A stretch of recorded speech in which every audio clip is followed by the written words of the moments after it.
Imagine our planet without its people.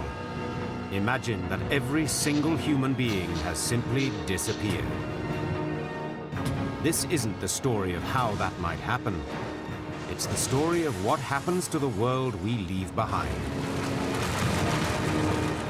Now, in Life After People, what will be the fate of civilization's most precious achievements?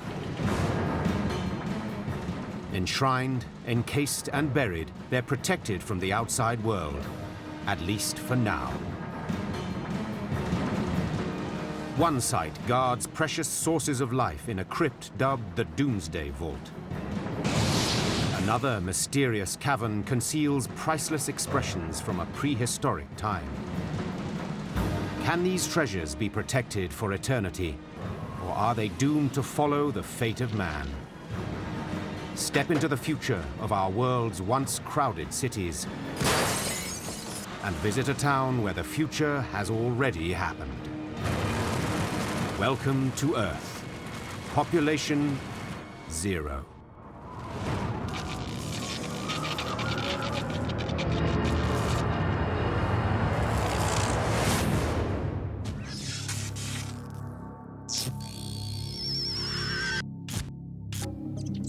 One day after people.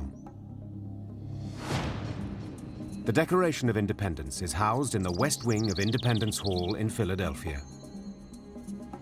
Of the 200 copies printed on the 4th of July, 1776, just 25 survive. This one, prized because it was the first to be read aloud in public, is now virtually entombed.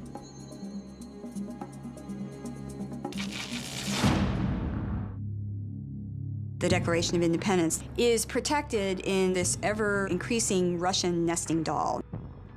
It's contained within an oxygen-free environment, inside a climate-controlled case, inside a climate-controlled room, inside a climate-controlled building. Without power, humidity will creep into the case and threaten the document.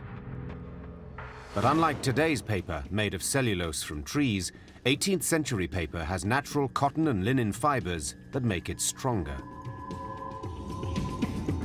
I think linen rag paper, if it wasn't subjected to any environmental forces like light, moisture, or heat, would last thousands of years.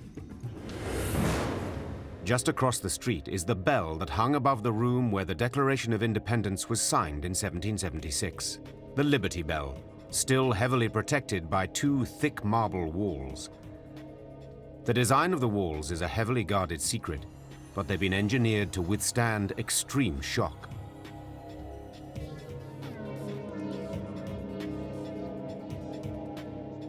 Well, they're a beautiful, soft, polished marble, but ultimately, the strength and thickness of that material is to provide bomb protection. Almost 4,000 miles away at the Louvre Museum in Paris, Leonardo da Vinci's Mona Lisa faces its own risk from within. Painted on wood, it can swell and shrink. The painting is protected by an airtight case that can withstand a rocket-propelled grenade. Sensors in the case can detect the tiniest swelling in the wood. The sensors can actually sense a 1-micron expansion or contraction. We're talking about 1/100th the width of a typical human hair. This treasure with the famous smile is buried under layers of protection. But how long will they last?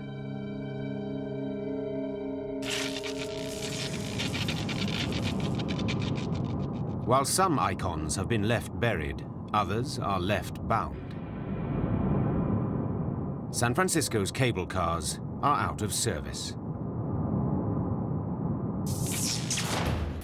In the time of humans, they were pulled up and down some of the world's steepest urban hills by a wire cable. This is the sheave room.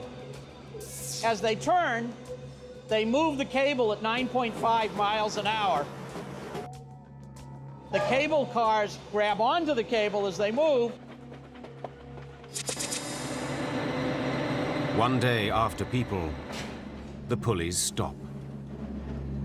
the world-famous cable cars are frozen in their tracks, hanging by a wire thread for now.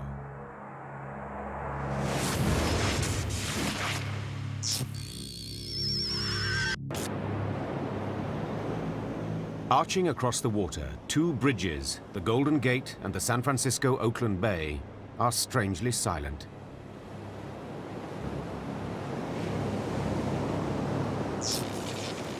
In the time of humans, the Golden Gate was an engineering marvel, crossed by 108,000 cars every day. But 2 days after people, the only thing crossing the bridge is a single, silent assassin. San Francisco's greatest landmark will die by fog. The moisture that's in the fog itself, condensing on the bridge, will promote the formation of rust. So in a very real sense, the fog may steal in on little cat feet, but when it comes to a steel structure, it's a tiger. To the east, the Bay Bridge stretches more than 4 miles, connecting San Francisco to Oakland. No single bridge could span that distance. So in 1933, engineers solved the problem by building a series of bridges. A causeway section, a cantilever in the middle, and a double suspension design for the deepest part over the shipping channel. The Bay Bridge is a bit of a mongrel or a mutt, but in a good sense. After a section of it collapsed in a 1989 earthquake, the bridge was retrofitted with new bolts, plates, and steel. Sturdier than ever, 2 days after humans, its only traffic is dust, and that will bring its own challenges.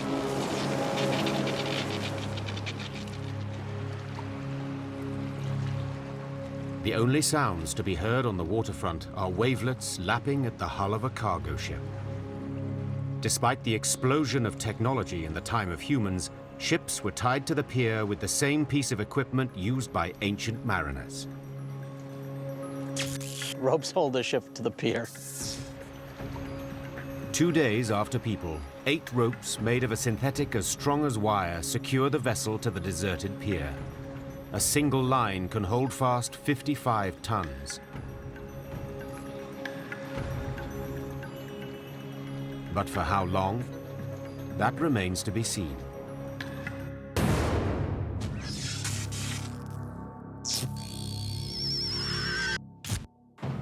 It's 1 week after people. The Petronas Towers soar over the deserted city of Kuala Lumpur in Malaysia. They're the world's tallest twin buildings, connected by the highest sky bridge ever built. It sits about 400 feet or so in the air, bridging across between the 41st and the 42nd floors. Quite a unique feature. In 2 separate attempts, human Spider-Man Alain Robert tried to scale one of the 1,483-foot towers with his bare hands. Both times, he climbed 60 floors before allowing himself to be apprehended. Now, only the sun climbs its walls.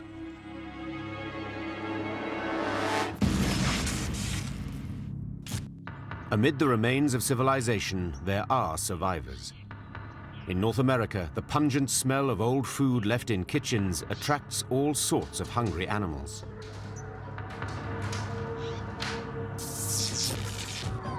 "14 days after people, some of the 400,000 wolves living in the wilds invade homes for an easy meal.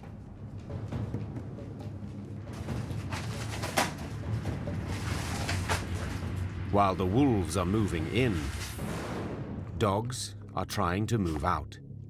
But these animals remain bound to humans. We started manipulating the genetic makeup and the characteristics of other animals long before we had agriculture.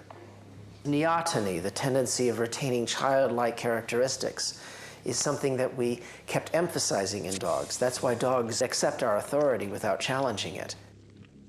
Dogs aren't even good at little tasks like getting out of the house. They couldn't break a window. They've been taught not to tear up things and so forth. And most of them would just sit there and starve to death. But one kind of canine would be ideally suited to this new world, the stray dog. Belonging to no one, they live on the outskirts of towns and are lean survival machines. They weigh about 20 pounds, and they're designed to operate really cheaply. They can eat the worst, awfulest food in the world. They've been doing it for thousands of years and so on. They can get by with just a little. For the first few months after people, large populations of stray dogs live, eat, and battle for the mountains of food at landfills and dumps. After that, survival becomes a riskier proposition.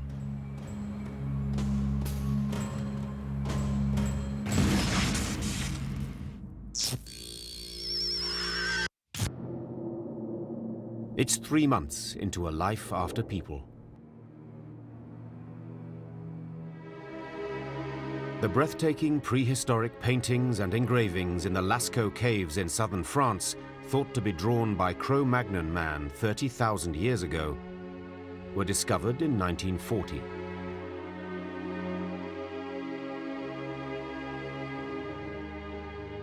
The quality of them, the dynamism, is just astounding. It is among the most beautiful art ever produced by mankind. Undisturbed again, they could survive for thousands more years, so long as they stay buried. But for how long will the other treasures of our civilization remain secure? When will others come unbound? And what will happen to a site called the Doomsday Vault?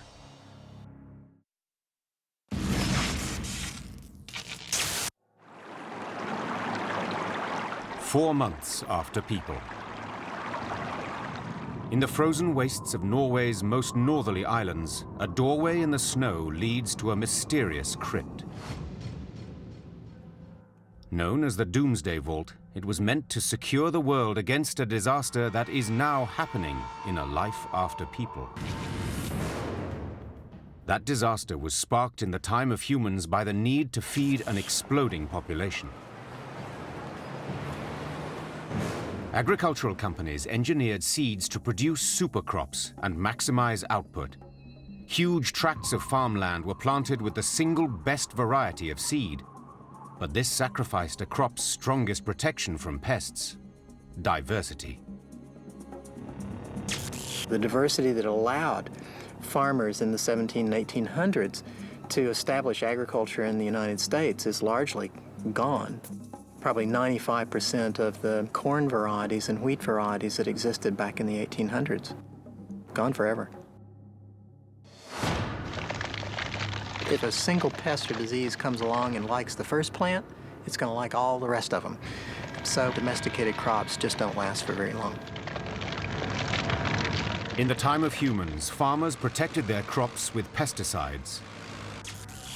4 months after people, there's nothing to stop a single species of insect from mowing down hundreds of thousands of acres. The vault in Norway, called the Svalbard Global Seed Vault, was built for precisely this kind of doomsday plague. With a capacity to store 1 billion seeds and millions of different kinds, it can bring life back to Earth. If something really were to go wrong in this world, an asteroid hitting the Earth or a global nuclear war, then this seed vault does contain seeds which we would use to restore agriculture in the world. In the time of humans, an artificial cooling system chilled the vault to -4 degrees, perfect for seed storage. Since the electricity failed, the vault has been warming up. It will stabilize at 25 degrees, the temperature of the surrounding permafrost. But how long can the seeds now survive?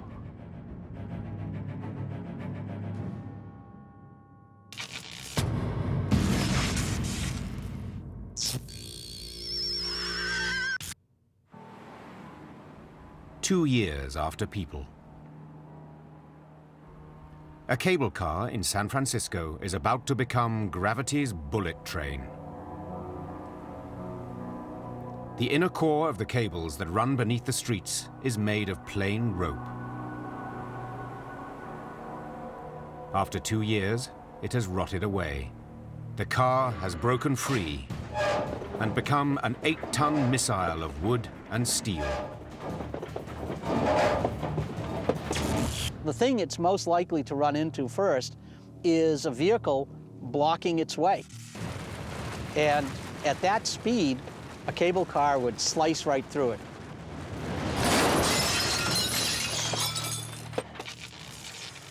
Across the bay, 8 high-strength lines have held the massive cargo ship fast for 2 years. Those ropes hold the ship rather loosely. That allows the ship to rise and fall with the tide. In San Francisco Bay, that rise and fall is about 6 feet. In a howling gale, the rope will be put to the ultimate test. You're talking about ropes that can withstand something on the order of 50, 75-ton pull. But a ship might weigh 50,000 tons. 50,000 tons rocked by wind and waves generates tremendous stress, and a line snaps. Once a first line snaps, the others swiftly follow, and the ship sets a course for disaster.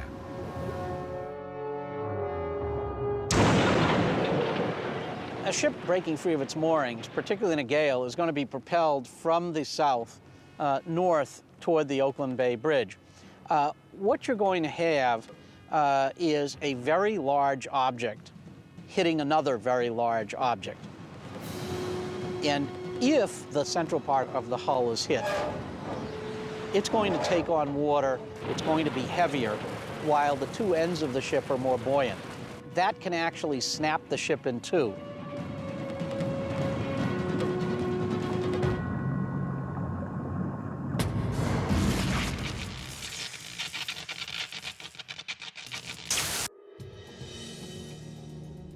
Ten years after People, the Declaration of Independence in Philadelphia is exposed to an enemy far worse than the British Redcoats. The windows of Independence Hall's West Wing were covered with panels to keep out the caustic rays of sunlight. Ultraviolet light excites the molecules within the paper and causes their deterioration much more quickly. The infrared, or slower frequency, produces radiant heat, which will dry out the paper and also increase the speed with which it deteriorates. So light is really the biggest enemy.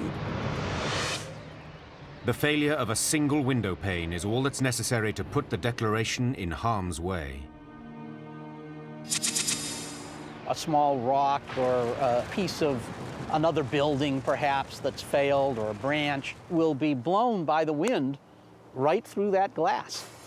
Once the failure starts, it accelerates.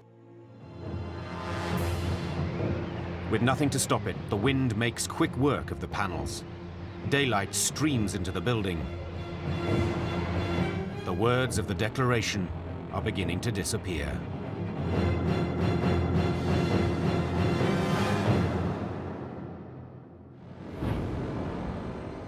Across the Atlantic Ocean, something mysterious is starting to happen to a priceless treasure. The prehistoric art in the Lascaux caves is decaying. The cave's walls are flaking. How could caves that survived 30,000 years now be fading so fast? The answer is that this is not the original cave. The original was damaged by the effects of too many visitors, so the French built an exact replica for tourists in 1983 and called it Lascaux II. It was made in an old quarry very close to the original cave, and it was a very, very fine piece of work for its time. But now, just 10 years after People, its steel and plaster construction is falling apart. It would be disintegrating quite markedly. There is certainly no hope whatsoever, I think, of Lascaux II surviving. Just the opposite is happening to the original cave. Without the body heat and daily disturbances of people, the caves that were dubbed the Sistine Chapel of the Ice Age have returned to a natural balance. I think they would survive very happily for another 25,000, 30,000 years. It will be very, very nice just sitting in the darkness. What was created by prehistoric man will far outlast the recreation built by modern man.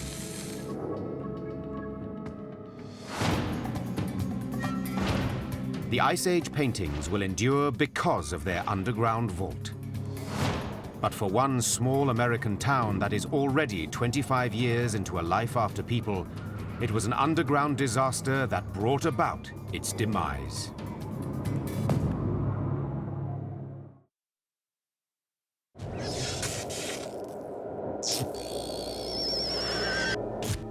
"25 years after people."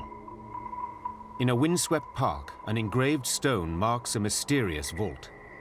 It appears to refer to a town, and yet there's almost nothing there. Battered signs mark streets and regulate parking, but there are no cars. Graveyard walls are in disarray. Streets are paved and lined with curbs, yet there are no structures except for the occasional house. A nearby road is bizarrely buckled, as if seized by a strange force of nature.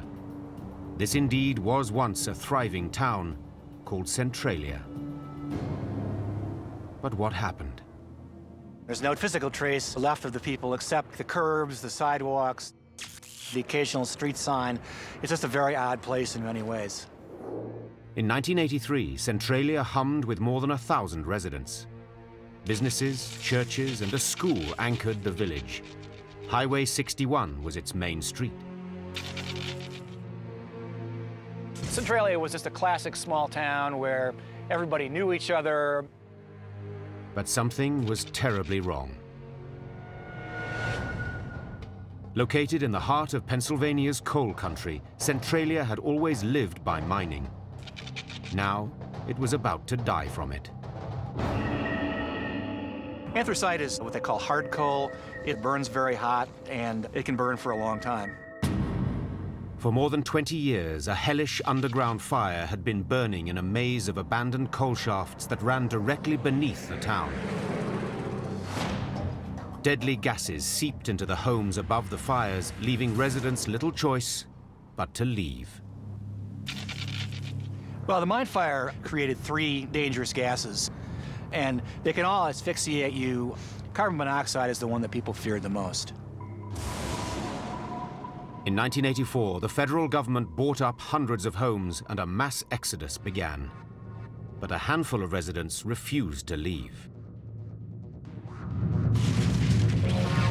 In many abandoned towns, the first job for nature is to tear down the structures left behind. In Centralia, man gave nature a head start.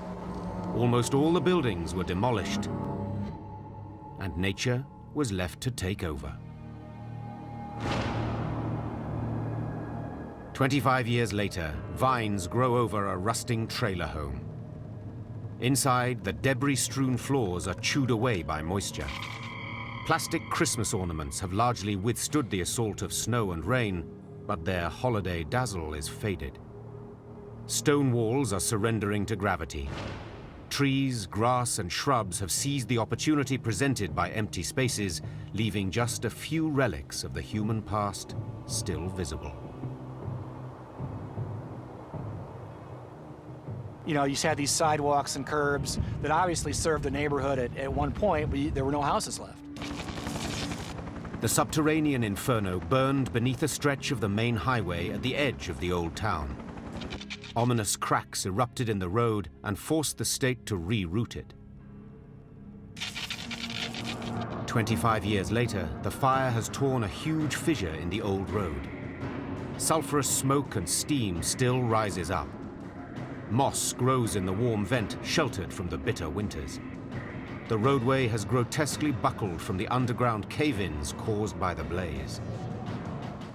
100 yards up the road, where both humans and fire have moved on, thick trees grow in the middle of the abandoned pavement.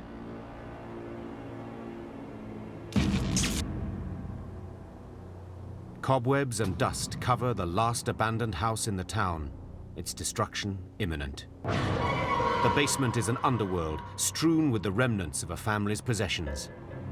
The windows offer a haunting view of nowhere. Centralia is the ultimate ghost town. This is the intersection of Locust Avenue and Wood Street, and at one time it was filled with houses. You see an overgrown area now. Nature is reclaiming it since the Centralia relocation took place, and only one house remains today. On the outskirts of town, pipes that were thrust into the ground in an attempt to vent the fire's lethal gases lie rusted and overgrown. The iron gates of the cemetery close to where the fire first broke out have oxidized over the years. The wooden roof of a warehouse down the road is riddled with rot and no longer provides any shelter. But the cinder block walls will stand for several more decades until the mortar crumbles and the bricks collapse. Beneath it all, largely unseen, the fire quietly rages underground. It will continue to burn for another 250 years, long after Centralia is gone. The most enduring part of the story is indeed the power of nature. People can be resilient, they can hang on in the face of conditions that other people think are crazy, but ultimately in the end, nature wins. There's one final legacy, also underground. Marked by the engraved stone in what was once the center of the town, it's a time capsule. Buried nearly 50 years ago, it's due to be unearthed in 2016. Its contents may be the last mystery before the land returns to wilderness forever.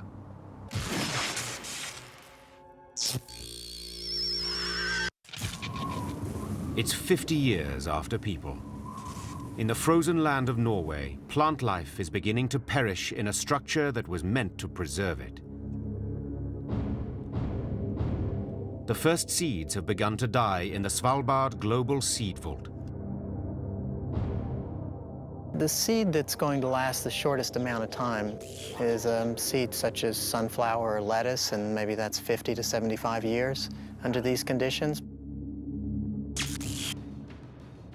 Scientists believe that seeds have a special anti-aging protein. When that protein fails, the seeds die. A bit like corroded rebar in a concrete column, it causes a structural breakdown in the seed.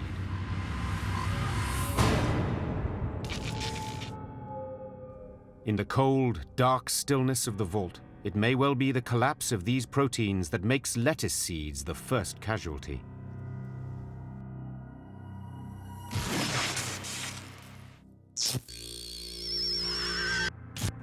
"75 years of steamy tropical heat have corroded a part of the Petronas Towers where steel is vital, the supports under the Sky Bridge."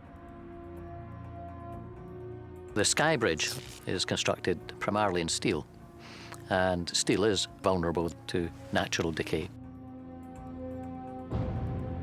The corrosion buckles a supporting leg, turning the Sky Bridge into a one-way lift.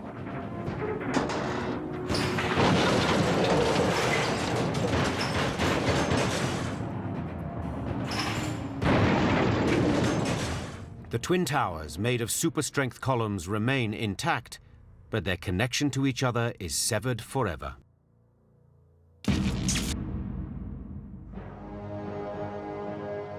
Thousands of miles away in Philadelphia, the Liberty Bell is about to ring one last time. Made of bronze, it can last thousands of years, but the structural integrity is threatened by its large crack, and a much less visible one that could be just as damaging. You can actually see that the crack itself, the hairline, extends all the way up past the inscription to the crown of the bell. And that's the bell's greatest weakness. It's the wooden support that holds the bell where the final split will begin. Made from elm, 75 years of moisture and insects have left it too weak to hold the weight of the 1-ton bell.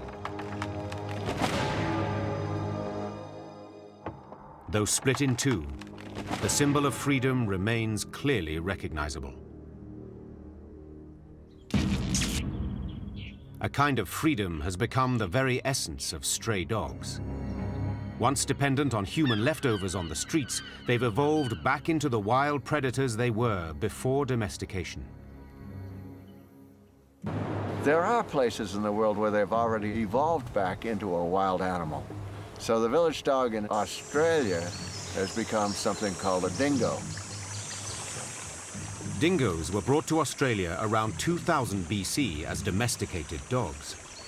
Released into the outback, they soon numbered hundreds of thousands. And they're doing perfectly well in the wild. But without humans who provided most of their food, stray dogs have seen their population decimated. Where once there were more than 300 million, there are now just a few million. Yet as a species, they will survive because of a unique running ability that distinguishes them from every other creature in the animal kingdom.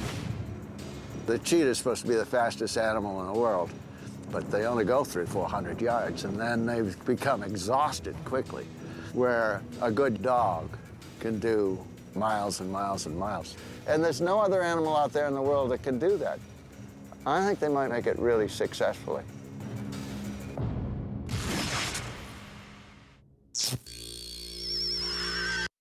"100 years after people, the crucible steel of the mighty Golden Gate Bridge has been humbled by common oxygen. What you're talking about is a bridge that is painted rust red now. Years from now, it's going to be rust. May very well be the same color, but when you get close, it's not going to be a healthy place. Dense fogs feed the rust, which threatens at the point of highest stress the vertical cables that bear the crushing weight of the deck. The roadway is not designed to support itself. It's really designed to be suspended from these cables. The failure of one cable quickly triggers others around it. Unsupported, the roadway plunges 245 feet into the chill gray waters of the bay.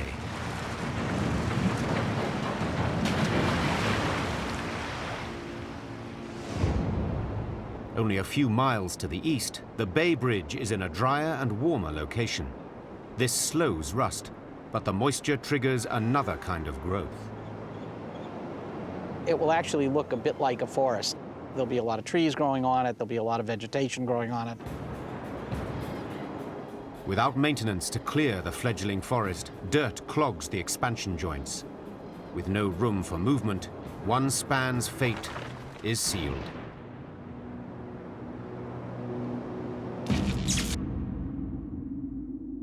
Inside the Louvre, the protective case entombing the Mona Lisa was built to withstand a terrorist attack. But humble dust will infiltrate the neoprene seals, forging a path for moisture. The tiniest crack, the tiniest hole anywhere in that case, you're going to have moisture come in there very, very easily. So what happens is that the case itself actually becomes the Mona Lisa's enemy. The dampness sounds a death knell for the painting as it creates the perfect habitat for a tiny insect called the Death Watch beetle. They got their name Death Watch beetles during the Middle Ages when people were waiting out the death of a loved one. The house would be very quiet and still because people were waiting for death to arrive. And during that time of silence, they would hear this ticking sound, this tapping sound coming from the walls. And that was being made by the beetles. It's basically a very slight, hardly audible. In fact, the beetles have nothing to do with dying, usually. But the Mona Lisa is painted on wood, and these are wood-eating beetles. Perhaps for dessert, the men want to save the smile to the last. The Mona Lisa's fate is just the beginning of civilization's demise. Soon, the fate of an entire city will be sealed.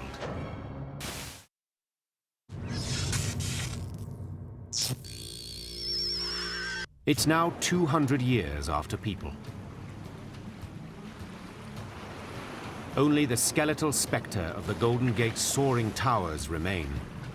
But by the shallows of the Bay Bridge, enough debris has built up around the piers to form a more permanent passage. It will create land by creating an obstruction so that natural silt flows in the bay will actually start piling up against this mess. It will become almost like an island or peninsula all by itself.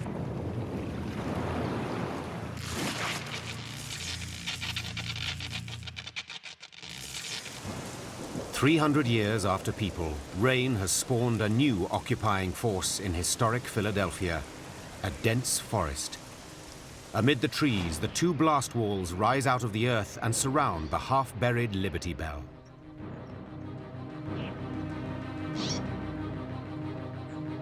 Well, it looked very sort of tomb-like, very crypt-like.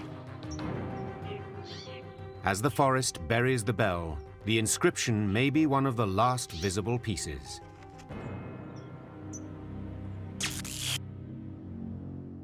A 100 yards away, the Declaration of Independence lies among the rubble of the West Wing, still intact in its bulletproof casing.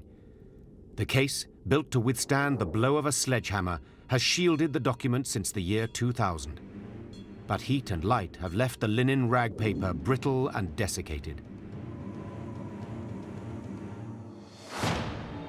3 centuries after People, the first blast of air to penetrate through a worn seam of the case will cause the document to disintegrate.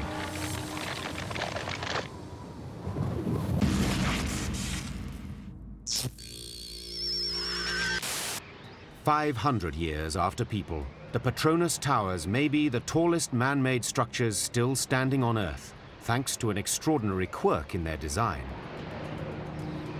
They were the tallest buildings in the world to be supported by a frame of concrete.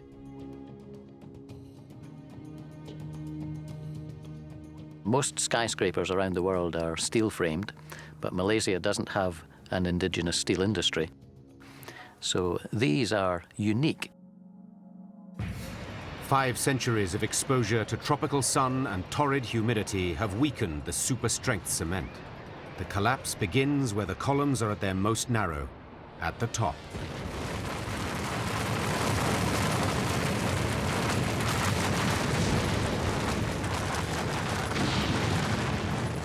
Cascading debris from one tower triggers the collapse of the other. In seconds, the monumental structures are reduced to dust and rubble. You have a progressive effect where both towers collapsed in a crashing heap to the ground pretty much at the same time.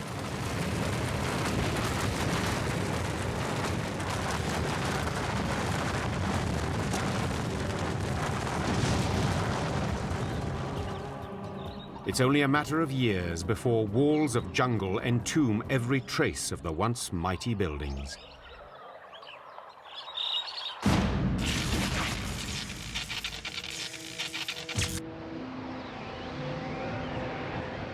"2,000 years after People, the Mona Lisa is long gone. But there was also another famous woman in the Louvre, Venus de Milo. The 6-foot statue was buried for nearly 2 millennia before she was unearthed in 1820 by a farmer. Now, she is being slowly reburied. Sculpted from marble, the ancient goddess of love was built to last. Just across the river from where the Louvre once stood, the medieval cathedral of Notre Dame also remains. Built entirely of stone, it's held together by the eternal force of gravity. The basic structure of Notre Dame, especially the 2 towers, will still be standing and still recognizable 2,000 years from now.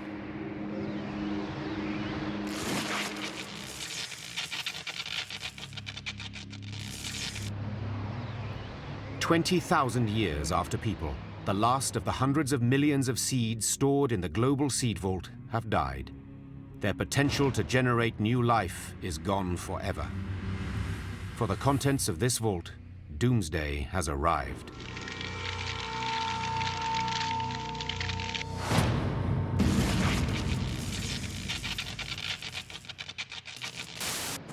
"10 million years after people.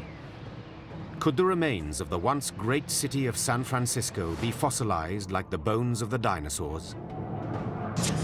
For fossilization to occur, buildings, like bones, need to be buried before they erode away. Their fate is decided by whether large sections of the Earth's crust on which they sit are pushing the ground up or down. In regions where the Earth's crust is slowly rising, the surface erodes, wiping away the remains of human civilization. But where parts of the crust are moving downwards, under the sea or into the Earth, remains are buried, and the forces of fossilization can begin.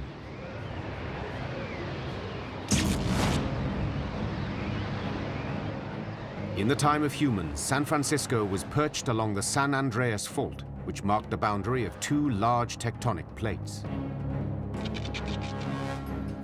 This spot on Earth once triggered punishing earthquakes. Now, in the extreme slow motion of geologic movement, it has delivered the ultimate blow.